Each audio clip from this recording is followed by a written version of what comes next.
I'm lying in my bed underneath my covers, and though I think for a few moments that it must be a figment of my imagination, it is not. Rumpel is sleeping and it's adorable!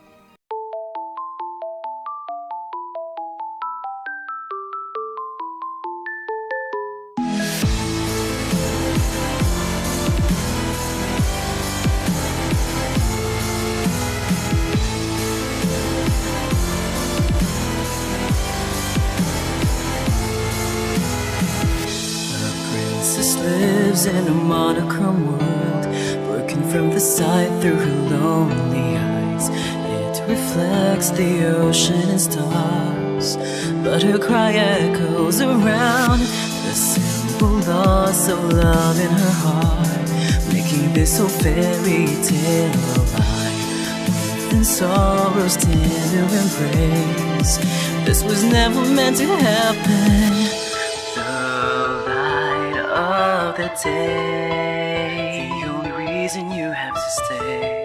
Hear me sing my song and just keep holding on. Cinderella, why don't you stay with me tonight? We will dance until midnight comes and we could run away. Oh, we will never ever be apart. Set aside all your fears, this magic lives inside your heart. I am here, would you wanna stay with me tonight? Follow me, we will run across the bridge of fantasy. Oh, all the pain and sadness that you feel, believe in me, hold me close, don't ever let me go. Come and stay with me forever. Magic lives so long as I am here.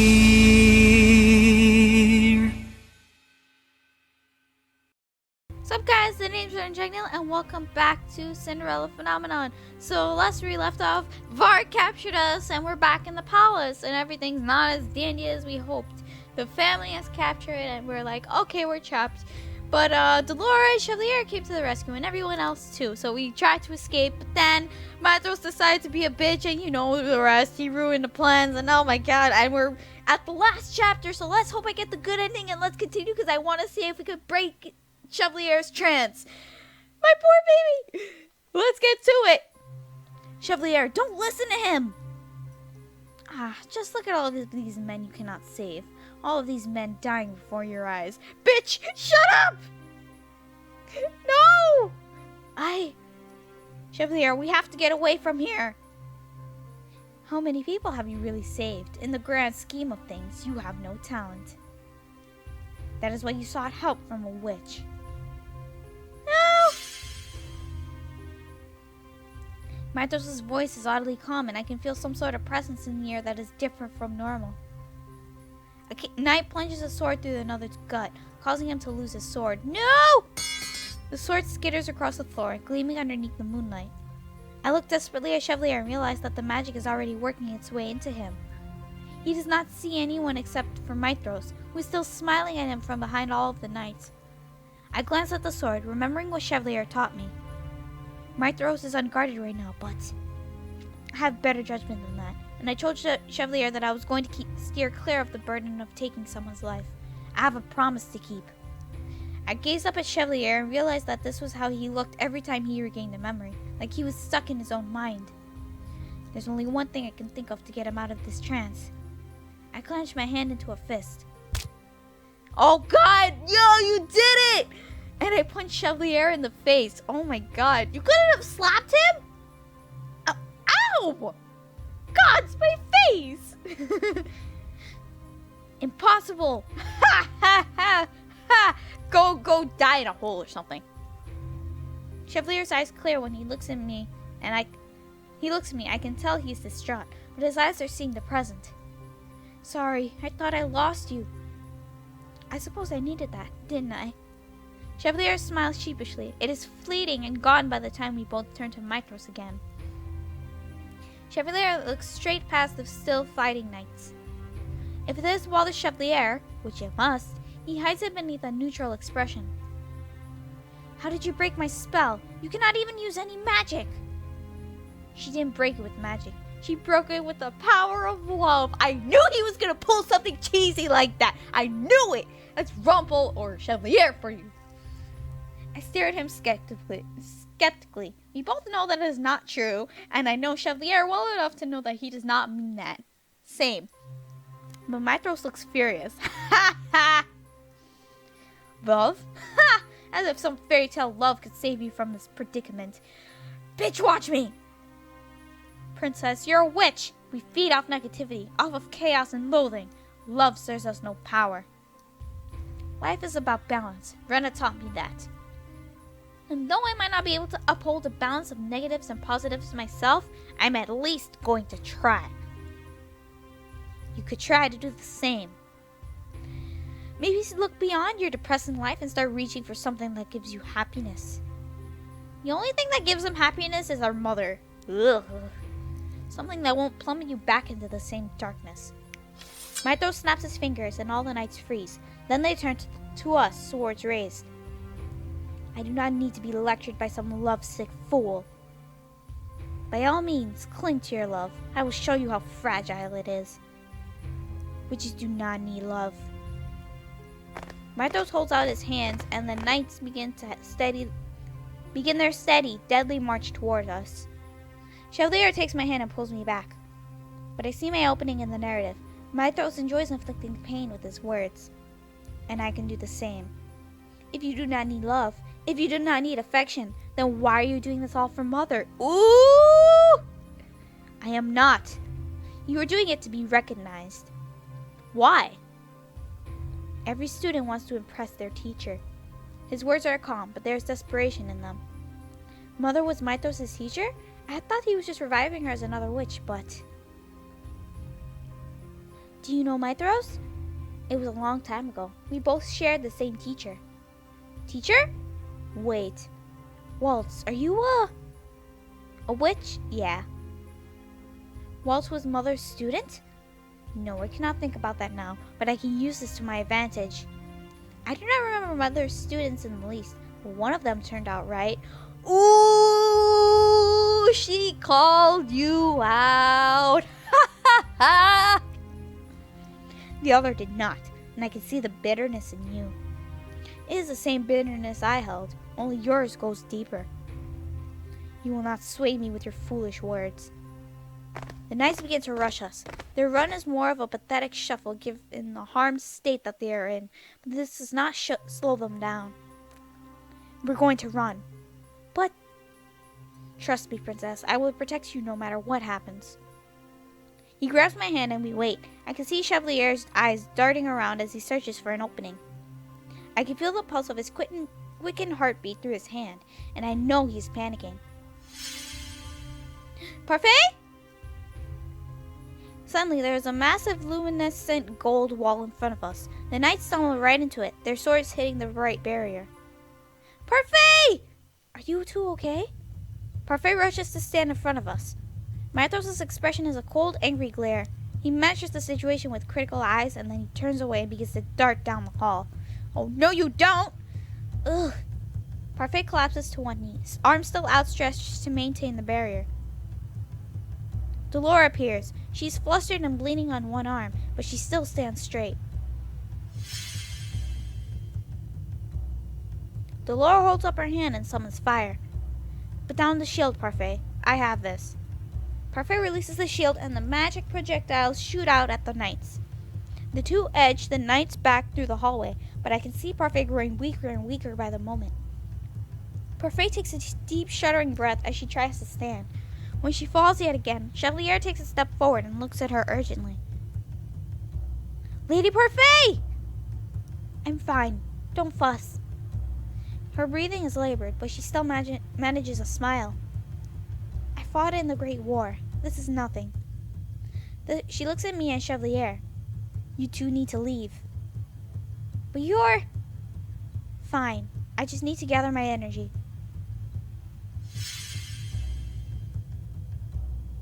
A spell from Delora sends the knights sprawling to the ground after she creates a heavy downpour of rain that quickly turns to ice. You two keep going. The entrance is clear. I notice the witches that have been standing behind Mythros approach us now. Delora stands at the ready. I can tell that she is hiding a great amount of stress behind her smirk. Parfait slowly gets to her feet. You fight together, Delora. There's no one I'd rather have fighting by my side, Fate. Yes! My ship is going! Yes! Yes! Okay, I'll stop. Come on, Princess. While we still have an opening. We head around the side. Parfait erects a shield to protect us from any magic that comes our way, and Dolores summons a whirlwind as a distraction. Ow! My foot is grazed by fire magic, causing me to stumble, but I force myself into a limping sprint regardless. This is nothing.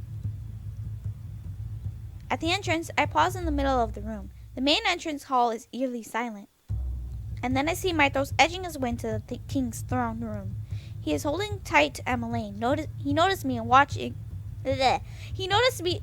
Oh, God, I cannot read! Ugh! He is holding tight to Emmeline. He notices me watching and smiles. You let go of Emmeline!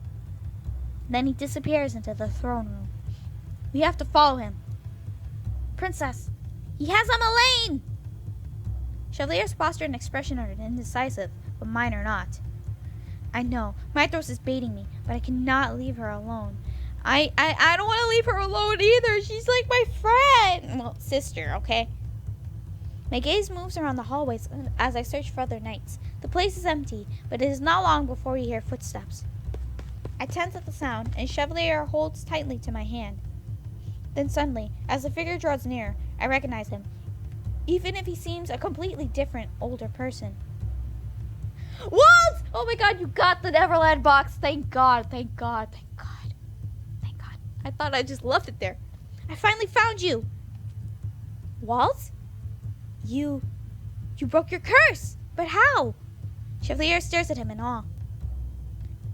I now dub you Waltz the Big. Waltz the Big. You still know how to make a dire situation funny. There was never a Waltz the Small. Aw. Waltz shakes his head. And I broke my curse unexpectedly. I actually found the item I needed while I was searching around. But I can explain more later. For now, we have to go after Mythos. Do you know where he is? He's in the throne room.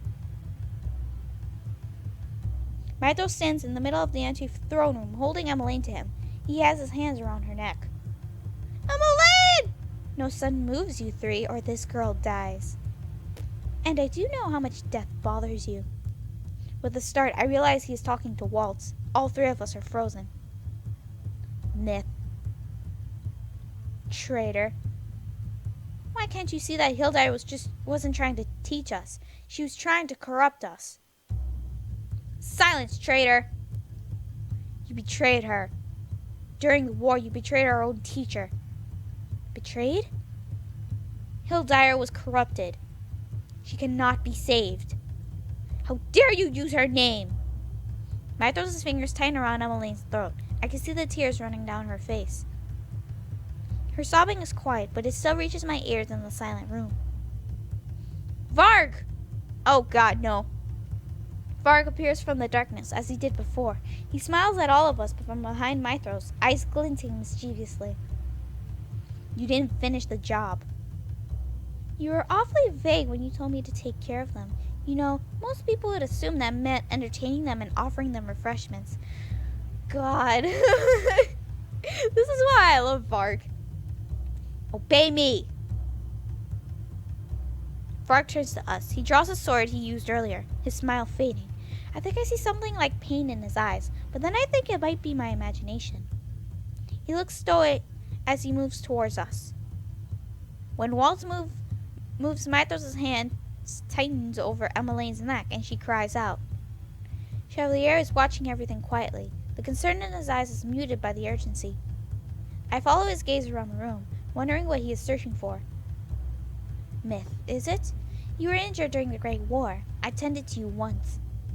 Stabbed in the stomach. You needed stitches for it. I feel Mythos' confusion before I see it.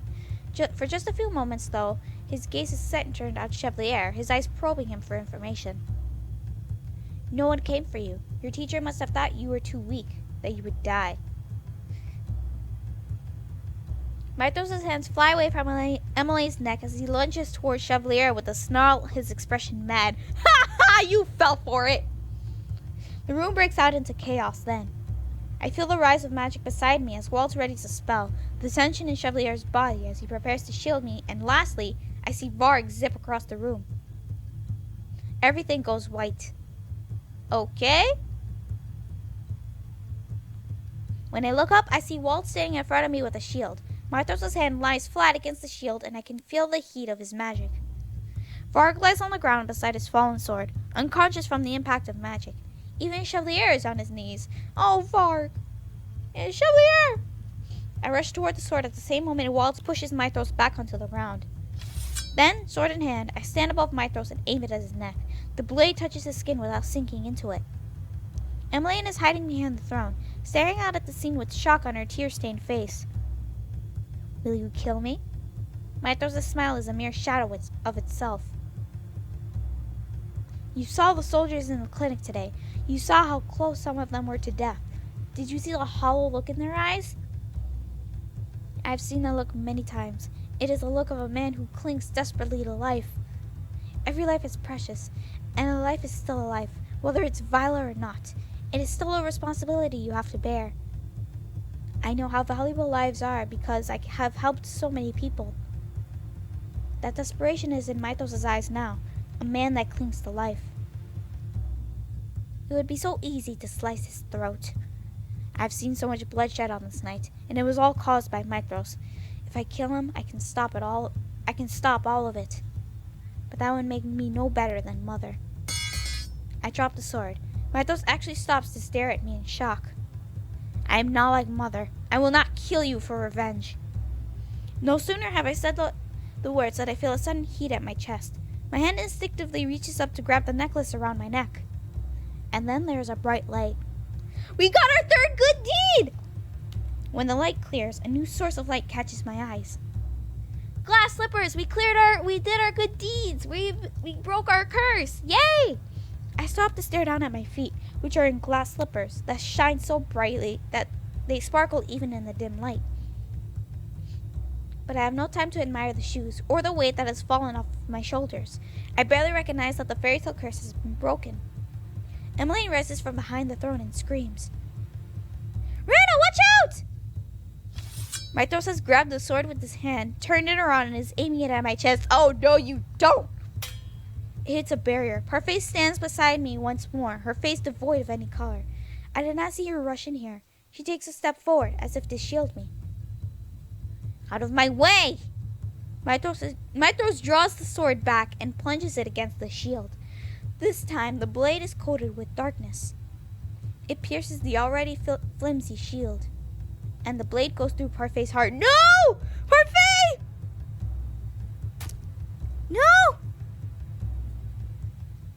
Parfait! Parfait grabs the blade and narrows her eyes on Mythos. I'm sorry, Hilda, I did not appreciate you.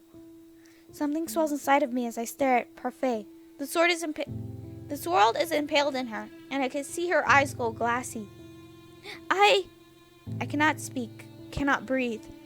Walt rushes forward with his magic and pins Mythos forcefully to the ground. He raises his hand, but it never comes down in time. A sword strikes past his shoulder, right at Mythos' neck. Oh, well, 2 people are gone now. When I turn, it is Chevalier that is holding it. His body shakes as tears run down his cheeks. Oh my god, did he? Mythos holds his neck as Chevalier holds up the blade and throws it behind him. Chevalier actually killed him? Off the corner of my eyes, I catch movement that can only be Varg, but I do not care. Lady Parfait, do not move. We can take the sword out. We can... But I see hopelessness in Chevalier's expression, and I know that whatever wound Parfait took was lethal. I can see it in his eyes. I can see it in Parfait's. There is no need to fuss. When Parfait falls, Walt grabs her and puts his hand to the hilt of the sword. Chevalier crumples beside her. He stares at the blood staining her dress with sorrow. I start to cry. Rena, do not regret this. I am proud of you. The room is quiet, even with the newcomers that arrive. The knights and Karma watch the scene from the sidelines, all with grim looks on their faces. Last to arrive is Delora, who sits down beside Parfait with her lips pulled into an uptight frown. Her face is stern, but I can tell it is a mask. Parfait, that look doesn't suit you, Delora. I told you to stay back. Had I not been here in time, the princess would have...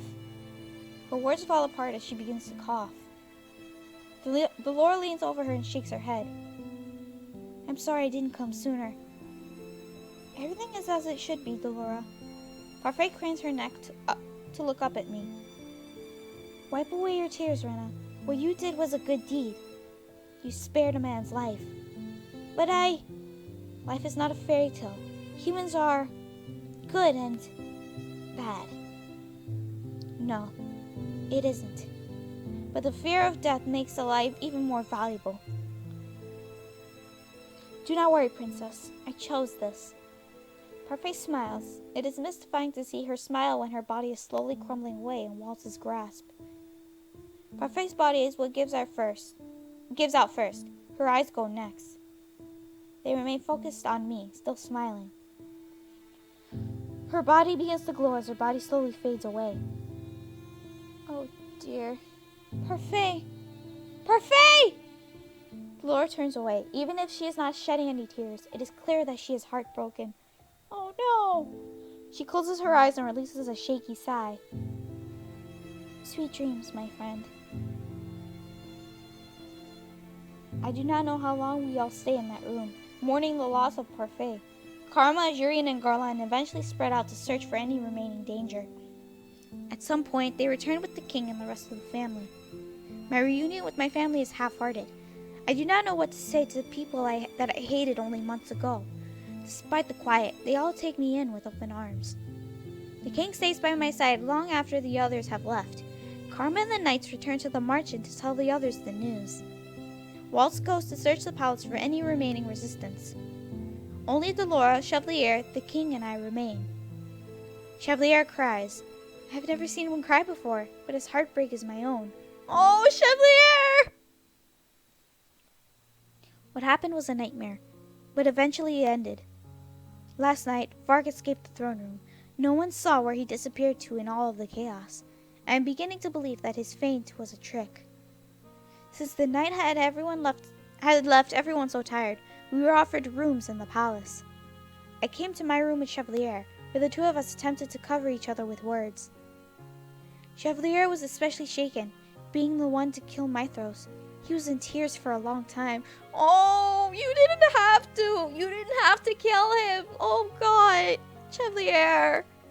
I'm pretty sure that I must have fallen asleep sometime when we were talking, but... I'm lying in my bed, underneath my covers, and though I think for a few moments that it must be a figment of my imagination, it is not. Rumpel is sleeping and it's adorable! Chevalier is definitely lying right next to me. He's sleeping beneath those same covers. How did this happen? I put off the recollection of the previous day to stare at Chevalier's face. His glasses are off, and without them, his face seems strangely empty. He looks vulnerable, almost like a child, except his features are too handsome for that. What am I thinking? I slowly put my hand to his cheek and flinch when his eyebrows crease. Moments later, his eyes open. They are foggy this early in the morning. What is this? Have I been woken up by my princess? Usually it is the princess I wake up their princesses. Aww, I will always wonder how he manages to keep smiling like this. Even when he is in pain, he forces a smile. But you are no prince, and I am not some damsel princess. Chevalier closes his eyes again and sighs. There's only one way to break the spell of sleep. Oh God. I knew he was going to do something like this. I flush as his lips curl into a mischievous smile. Still his eyes do not open. I think about what happened last night. Parfait and Mythos' death. Varg's escape. Everyone else's heartbreak. Before I have to relieve the burden, I can afford to lose myself in some happiness. I lean forward to kiss his smile. I break away from Chevalier, startled. Princess? How distressing. Waltz the Big ruins everything. I quickly slip out of bed and Chevalier sits up and puts on his glasses with a yawn. Good morning, Princess. And his eyes widen when he sees Chevalier. Are you so tired that words have abandoned you, Waltz? Oh, God. Leave him alone, man. He's just like, he doesn't know what happened. No, I wanted to see if the princess was doing okay. If you were both alright, actually. He pauses to look at us, his eyebrows furrowed in thought. Though I can imagine how tongue-tied you must be, you should speak if you have something to say. Waltz sighs. I didn't want to bring this up so soon, but it's been on my mind the whole night. It's just, you didn't have to kill Myth.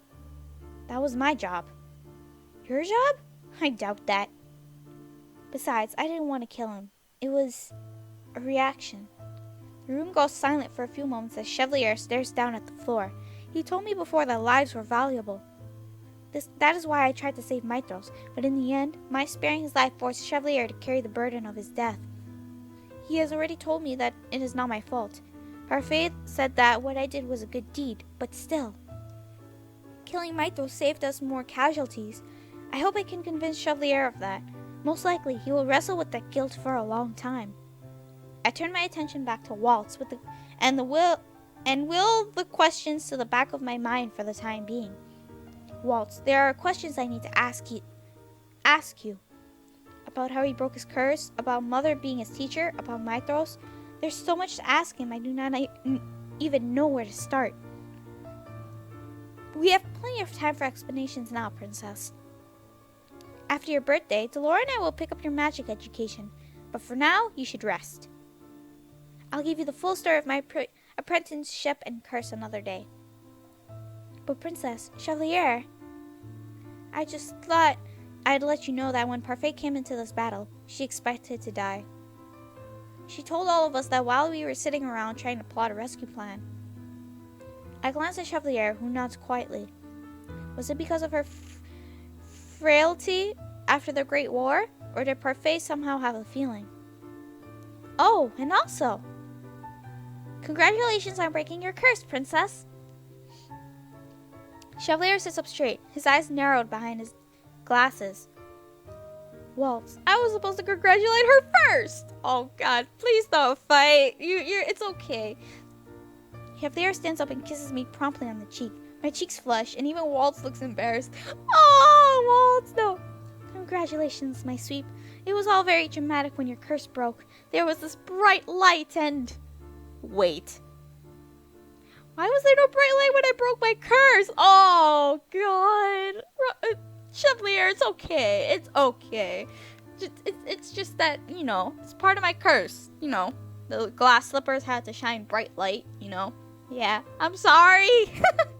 Both Waltz and I burst into laughter. Chevalier just sighs dramatically. He leans against my shoulder and I do not protest. I have a feeling that getting through the memory of last night might be easier with him here. Yeah, it will. If anyone can put a smile on my face, it is Chevalier. Me too! We hope to see you again at the Marching soon, Princess. I will be back. After all, I have friends there. Did I speak falsely?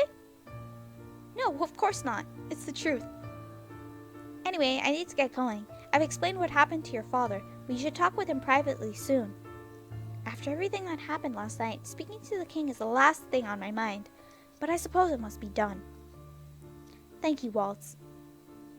And you, Chevalier, might want to ask for a guest room. But nobody's as comfy as the princess. Princess is sorry. I nudge him without realizing it, but Chevalier just laughs. We promise Waltz that we will see him and everyone else in the Marching soon. Afterwards, Waltz hurries out and shuts the door. My eyes go to the edge of my bed, where something shiny catches my eyes. Hey, the glass slippers! The glass slippers are a reminder of everything that happened yesterday. Of the fact that my life goes beyond just black and white, good and evil are subjective. In the end, life is gray, Mother. Both good and bad. But even so, even though fairy tale endings cannot exist, I still want to live my life with everyone else. Maito centered his life around a single person. He was selfish. I will become someone better than him. Thinking about Maitros makes me remember something. Chevalier, yesterday you said that you took care of Mythros during the Great War. That no one came for him. Was it true? I don't know, Rena. He acted like it was, though, wasn't it? So you never knew Mythros? No, I didn't know him at all. Ooh, you just sparked the rage. I see. I don't know if I would have been able to strike him down if I did. I don't know what burden he carried, but it seemed heavy. I only guessed at what I could say to distract him. I heard rumors of a strong witch that went abandoned for many years. That may have been him. It might not have been. So deception exists in everyone, but it is not entirely what Mother said it was. Oh, more stuff. My birthday is tomorrow. I sit in the throne room speaking to my father, who has listened to my tale with patience. When it is over, he looks at me sadly. I owe you an apology, Rena. This whole time you have been on your own, and I could not do a thing for you. You can now, starting first by explaining what happened between you and Mother. You knew she was a witch. I did. You did too, before she forcefully erased your memories. I tried reaching out to you many times when you were a child, but my efforts were met with resistance. Still, I cannot excuse myself for what I have done. I truly abandoned you, and I am sorry for that, Rena. I will explain the story to you, if you will give me time. For now, I would very much like to mend my bond with you. To be honest, the king still angers me. He only apologizes now, after all of this has come to light. Whether or not I was difficult to speak to, he still had an obligation to seek me out. He still is late to care, but he is still my father, and I can forgive him. I can learn to trust him again. It will take time, but I would like to mend our bond. I would also like to try speaking with Emmeline, Rod, and Ophelia, but that will take time. The king smiles at me. It is one of the first honest smiles I have seen from him in years. We have time, all of the time in the world, and we will mend our family bond. I promise. As I turn to leave the room, the king calls out to me. Rena, I am proud of you. More proud than any other father in the realm could ever be of his child. Aww. So cute. After what happened, we searched for Fritz, but he has vanished. Oh no! Varg vanished with Fritz. I don't know if Fritz ever broke his curse, but I have a feeling he didn't. Mythros and Varg had said that they had replaced him, but they never said anything about what happened to him. We searched endlessly, but to no avail. All I can hope is that he is safe, and I will reunite with him again in the future. Oh, Waltz's performance today was amazing! Don't you agree, Mr. Chevalier? I agree. You ladies look especially charming with so many lilies floating around you. Oh my! He always speaks like that. Do not mind him. It has been a whole month since the events at the palace. My birthday has come and gone. Now my life begins. I have been practicing magic with Waltz and Delora, attempting to bond with my family and visiting the Marchen when time allows me to. Anis was overjoyed to see me visiting often. Since Chevalier operates from there as a doctor, I visit often. Mostly though, he clings to me like a leech. Oh god. Oftentimes I find him in my bed when I could have sworn he was sleeping in another room for the night. Sometimes at night, he has nightmares of blood on his hands and of Mythos' death. And at those times, I am glad to be sitting right beside him so I can promise him that things are alright. As for the Fairytale Curse, I have no idea how Rena puts up with you. Oh, God. Rod's voice comes out from between his lips. Now he can actually speak. Yay! He broke his curse! I wonder who he fell in love with. Since the Fairytale Curse was tied to Mother's still living soul in the crystal, her disappearance and my taking her place immediately caused the root to vanish. Oh, yeah, I forgot. When she turns 18, she's able to break the curse. Wait, but I thought Vyrika was gonna get married before our birthday.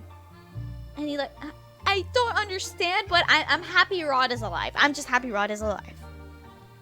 I have been working for days to break everyone's fairytale curses with magic, and when I am done, no one in this kingdom will have to suffer from it ever again. And now the Marchen is not just a place reserved for the cursed. Now it is open to the public. Rena enjoys it though. She finds my poetic weavings to be the best in the kingdom. What he means to say is that I can only put up with them because of our relationship. Loving someone so much you can put up with their nonsensical poetry. She calls his poetry nonsensical. Oh my god. I thought you were the nice one, Princess Emmeline. No, she has a point. Emmeline focuses her attention on a musician standing off in the distance. She points excitedly, then rushes after them, pulling her brother with her. Her guards follow. Ever since the incident at the palace, we have had more security. I do not blame the king, though it can be tiring at times. Luckily, he is more lax with me. When I told him Chevalier was going to be with me, he settled with having Emmeline and I share guards. And so I get to be alone with Chevalier often. Father was wary of him at first, until he found out he was a renowned doctor. Now he and Chevalier get on well enough. Hooray! Father approves! Chevalier takes a step closer to me and I place my hands around his arm. Yay! Happy! I am no prince, nor am I a knight in shining armor. I am just a doctor who has been blessed with the most beautiful woman in this world. Chevalier begins to lead me through the town again. He is one of the only constants in my ever-changing life. He is the one that will always make me smile, and we share a burden, the burden of a friend's death. He is more burdened with the nightmares than I am, and while I wish I could do more to help, I can at least listen to him, just like he listens to me. No matter the burden, it can be overcome. Rena? Yes? I love you more than anything in this world. I love you too. We share one kiss, ignoring the spectators in the town with a shared smile. Then we follow after Emmeline. And that's it! That's Rumpel's route! Oh my god, that was so cute and sweet. And jeez, oh my god, I really do love Rumpel right now. He literally, at the moment of desperation and, despair, he manages to make jokes and everything and bring a smile on my face when things are getting, a little dreary. I actually respect him for that, because he's trying to, bring a smile on everyone's faces, he was just so cute in his own way, even though he was kind of being flirtatious and stuff, but he managed to make me laugh a lot throughout this playthrough. Jeez, man. Still manages to make me smile. He's just really cute. I really find him cute. Add him to one of the bays on my list, okay? Okay. But I still love Karma and I still love Fritz. So Rumpel is just another bay too. But I don't know who's the ultimate bay at this point. I'm still like Karma all the way though. But I still love Rumpel. Okay? I still love Rumpel. And I still love Fritz. Yeah. But this route was actually really such a ride as well. Parfait died, and I'm still sad about that. But at least we get a happy ending, It's just great. I just love it. Okay? I just love it. I loved Rumpel's route the entire way through. Whew. Now that we're finished with Rumpel, we get to do the last final route. And you know who that is. I actually can't wait. Oh, look at Rumpel's face is right there. Oh my god, yay. Okay. Okay. Hype down. Whoo, okay. Rumpel's route was by far the funniest route I have ever done. It relieved my heart from everything that happened in Fritz's route. It was just the best. Rumpel was the best. If I had to choose a guy that would make me laugh at any moment and smile, I would definitely choose Rumpel, because he's just, in his own flirty ways, he's just really sweet, and I really do like him. Even though he flirts a lot, which is kind of but he still manages to make me laugh with all his flirtiness. I swear, he just always gets to me. But now we have one more diamond here, and you all know who that is. Yep, we'll be doing Waltz's route, and we will finish up this game. God, I'm actually really excited to do Waltz's route, because I've heard a lot of people say things that Waltz's route, even though it's very, very sad, Waltz is actually pretty cool and everything. Though, just like Rod, I kind of see Waltz as a brother or something, but maybe my mind will change when I do Waltz's route, I guess. Because it changed when because for Rumpel, I was like, about him at first, but then everything changed for me, and I love Rumpel more than ever right now. He put a smile on my face whenever I'm down, really. So, yeah. I hope Waltz's route is not as heartbreaking as Fritz's route, because if it is, oh boy, I will need a lot of tissues. But yes, in the next video, we will start up Waltz's route, and I am so happy that we're going to be able to do Waltz's route.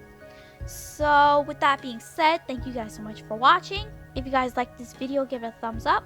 If you guys like to see more of my videos, then click subscribe. Anyways, I'll see you guys in the next video. Bye!